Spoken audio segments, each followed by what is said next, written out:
I think we're going to do a couple of different videos on different injustices that went on in the United States in the 90s. I think we'll start towards the end of it and then we'll work our way back. This is Wednesday, October 15th, 1997, the Beacon Journal. Siege angers town.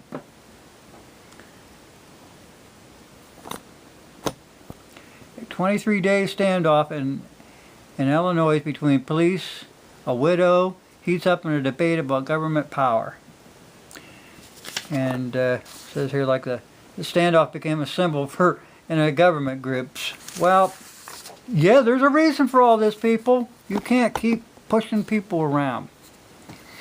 Anyway, this Roby, Illinois. Nobody can figure out how things got so out of hand. How a worried family attempt to help a troubled sister turned into a 23-day armed police siege that cost taxpayers some $250,000. Free Shirley was the battle cry for 150 people who staged a peaceful protest yesterday in front of the Christian County Courthouse in Taylorsville, demanding that police end their standoff with shotgun-toting widow in Roby. Members of the crowd, many dressed in red, white, and blue and carrying protest signs, criticized state police for surrounding the home of 51-year-old Shirley Allen. They jeered the organizers of the protest, who defended the actions of state troopers. "We don't want to see people who are innocent of any crime become railroaded like this," said George Clark, 63, of Mount Sterling. "This is a free country and you can live any way you want." As heavy rain soaked the cornfields in Roby this week, a half-dozen Illinois state police cars blocked two roads leading up to Allen's modest greenhouse. Other police officers wearing camouflage stayed out of sight in the nearby woods on her 47-acre property, having called a halt to their bullhorns and other loud music assaults. Allen remained inside with her water and electric cut off, a loaded 12-gauge shotgun that police said she had fired at them twice since the ordeal began. "If any one of us had done this to an animal, they would have arrested us," said Marmy Stone, who lives next door. "It's inhumane." But police officers responded, "They can't leave now. She has a gun and has threatened people," said the state police. "The last thing we want is for someone to lose their life." When Allen's brother showed up there September 22nd with the local sheriff and a court order for a psychiatric exam, he said only intended to force his sister to get help for her increasingly bizarre behavior. She had shut herself off from the family and indicated that she thought people were after her.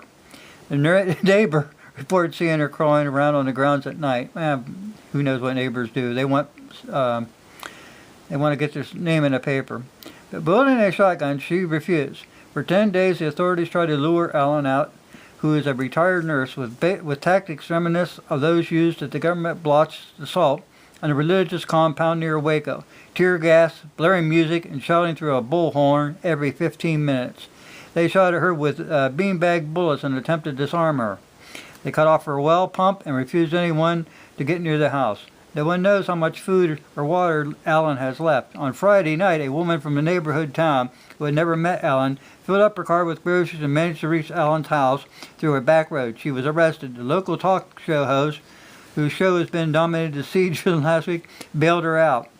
Neighbors and outside observers questioned whether the police actions designed to coax Allen out in her depressed state might instead push her over the edge. "The tactics are awful," said John Snyder, a psychiatric professor in Southern Illinois University. "If she was paranoid before, if she wasn't paranoid before, she has real reason to be paranoid now. You think people are out to get you and you find that they really are. Whatever may have been wrong with her before is going to be more wrong now. They need to send in a mental health and care professional, not police." Don Jackson, the local talk show host, has been taking up the cause, said 99% of his callers are sympathetic to Allen. Many of these women say they have one time or another have done something that may have affected their ability to make decisions, but it shouldn't come to this.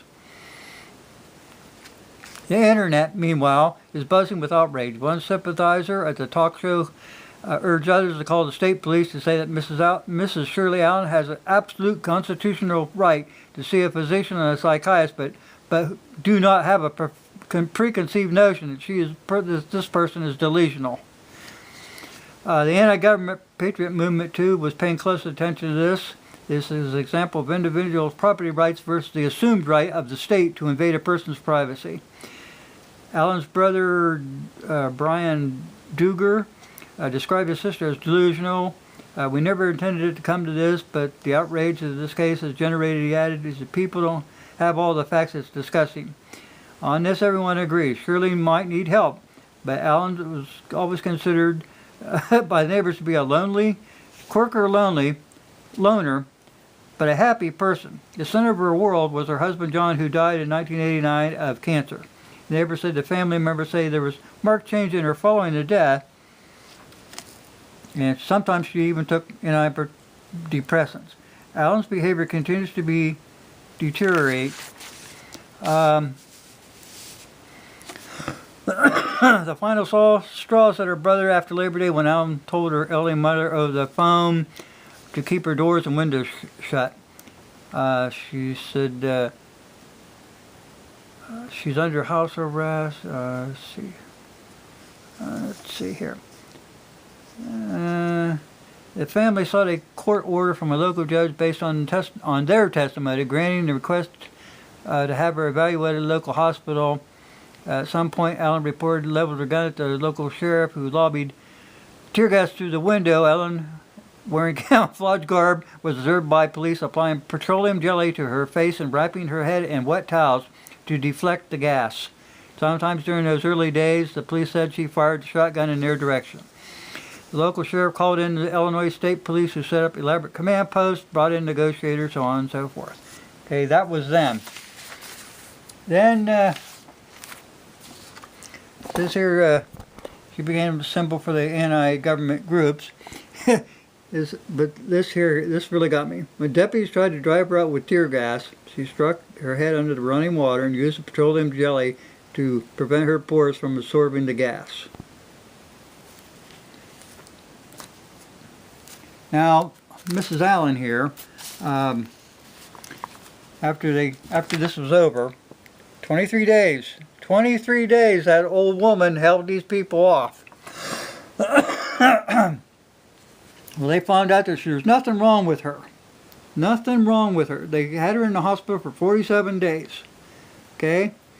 It says Roby, Illinois' widow, who held authorities at bay for 39 days last fall, is putting her life back together after being released from the court-ordered stays in the mental hospital. Apparently, she just wanted to be alone. She incurred $50,000 in legal fees and hospital bills, and still trying to repair the damage on her house.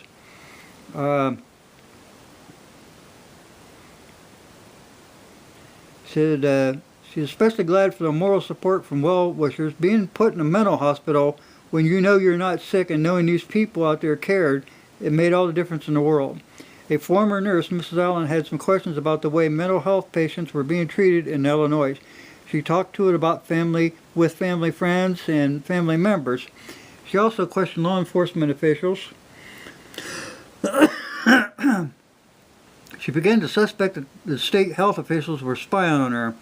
Everywhere I went, she says, things have changed. Police approached her last September with a court order, and she didn't want to be put in a mental institution against her will. She chose to fight the law. She became a national hero. Let's see. They fired pepper spray and tear gas in Mrs. Allen's farmhouse. She protected herself with a wet towel and waited it out. The police listened to her on different attached devices on her windows. Troopers sent a police dog through her kitchen door. She shot it. The dog has recovered. The government turned off her water and electric. She wore several layers of clothing and ate applesauce and crackers. The police kept her awake at night by speaking to her with a bullhorn. It was terrifying, Mrs. Allen said. I didn't know if I was going to get out alive. I think my anxiety level was so high I was almost at the numb stage. In short, police used extreme tactics that if Mrs. Allen hadn't been mentally ill before the siege, she would be now. Finally, public opinion and the internet reports brought in the siege to a focus. They demanded she be given food and water and utilities and protection from the elements. This was honored and food was left at the porch. Mrs. Allen still lives alone and enjoys her rural Illinois' home. She harbors no feelings. Instead, she hopes what happened to her can teach a valuable lesson and to many, and if the media attention helped change the government policy, it was worth it. She's looking forward to planting her garden and helping out people in mental institutions, and she said she's better prepared to carry on her role as advocate for the mentally ill. Now that's really something else. Yeah. Yeah, she shot the police dog and it was taken to a veterinary hospital for treatment. You got to give this woman credit. You got to love this woman. Oh, it's just plain, it's fantastic, people. And this is former Phoenix, Arizona police officer Jack McLamb speaks to a rally yesterday in Taylorsville, Illinois, demonstrated for protesting the 3-week police standoff with widow Shirley Allen in Roby, Illinois.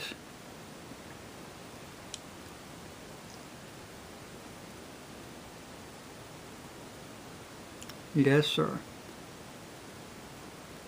Now, that's just one of the things. I'm just glad that I was able to say this stuff so you guys understand the little things that have been going on in the United States that you don't hear about. Thank you.